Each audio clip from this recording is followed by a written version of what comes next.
Hello friends, आप सभी का बहुत-बहुत स्वागत है यूट्यूब चैनल ज़िंदगी विदंशिका में। मैं उम्मीद करती हूँ कि आप सभी बहुत अच्छे होंगे। फ्रेंड्स, मैं हूँ आप सभी के साथ यूट्यूब चैनल ज़िंदगी विदंशिका की एंकर आरजे अंशिका चतुर्वेदी। और फ्रेंड्स, मैं आज लेकर आई हूँ आप सभी के लिए बस एक छोटी-सी शॉर्ट कह लें या स्टोरी कह लें।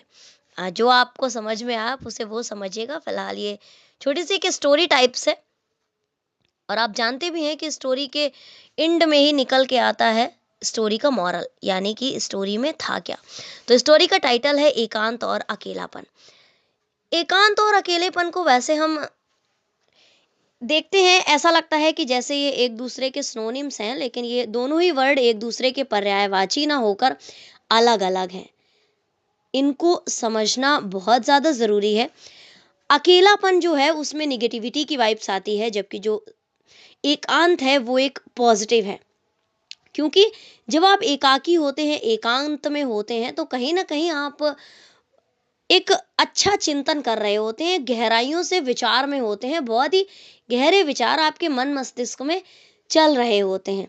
और जब आप अकेलापन महसूस करते हैं, तो कहीं न कहीं आपके अंदर गिल्ट होता है, आपके अंदर थोड़ा-सा गुस्सा होता है, थोड़ी-सी नाराज़गी होती है, थोड़े से आप डरे हुए होते हैं, सहमे हुए होते हैं। और आप सभी जानते भी हैं कि नाराज़गी, डर, गुस्सा ये सभी नकारात्मकता के वाइब्स हैं, यानी कि निगेटिव वाइब्स हैं। तो एकांत और अकेलापन दोनों में बहुत ज़्यादा डिफरेंस है। अकेलापन नकारात्मक है, जबकि एकांत सकारात्मक रूप में प्रयोग किया जाता है। मनुष्य के शरीर में 5 कामेंद्रियां और 5 ज्ञानेंद्रियां होती हैं, और इन्हीं के द्वारा मनुष्य अपनी इंद्रियों को तृप्त करता है। किसी वस्तु को देखने पर मनुष्य को उसको प्राप्त करने की इच्छा जागृत होती है। फिर वो उसे पाने का प्रयास करता है। यदि प्राप्त नहीं कर पाता है तो उसमें क्रोध जागृत होने लगता है, जिसकी परिणति अकेलेपन और निराशा में होती है। लेकिन जिस मनुष्य ने अपनी इंद्रियों को कंट्रोल कर लिया, वो हर समय और हर स्थान पर शांति, यानी कि पीस और एकांत का अनुभव करता है। बहुत सारे बुजुर्ग जीवन के अंत में अकेला महसूस करते हैं।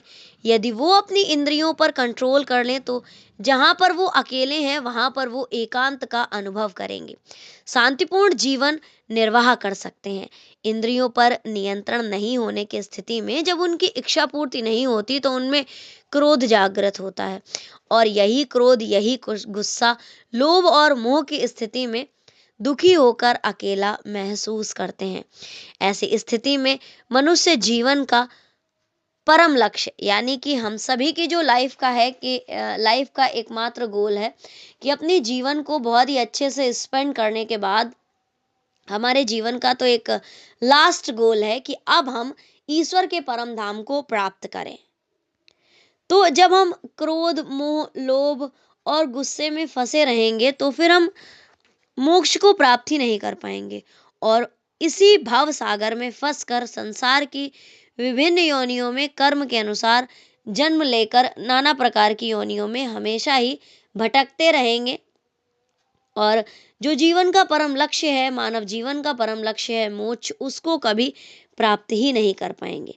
आज के युग में संन्यास में जाने के लिए वन जाने की आवश्यकता नहीं है।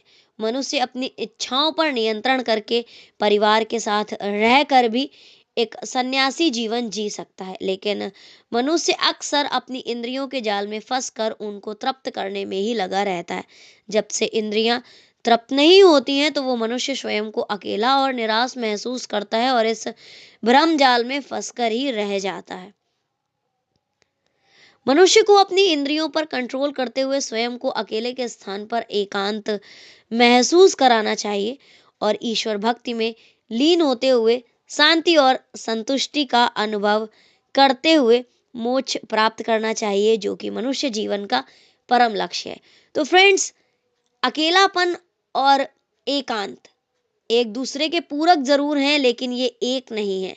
अपनी इंद्रियों पर कंट्रोल करके आप अपने अकेलेपन को एकांत में परिवर्तित कर सकते हैं। लेकिन अपने अकेलेपन को एकांत में परिवर्तित करें, बल्कि कहीं ऐसा ना हो कि आप संसार के भरमजाल में फंसकर अपने एकांत को अकेलेपन में परिवर्तित कर दें और इस भरमजाल में फंसे रहें और मनुष्य जीवन में ही बार बार आप मनुष्य का जीवन अनेकों जन्म लेते रहें और बहुत सारी योनियों में भटकते रहें और जो मानव जीवन का परम लक्ष्य है मोक्ष, उसको कभी प्राप्त ही ना कर पाए। तो कोशिश करें कि अपने अकेलेपन को, इंद्रियों को कंट्रोल में करके एकांत में परिवर्तित करें और जो मानव जीवन का परम लक्ष्य है उसको, मोक्ष को प्राप्त करें। Thank you so much, thanks for watching and thanks for supporting. Bye bye and take care.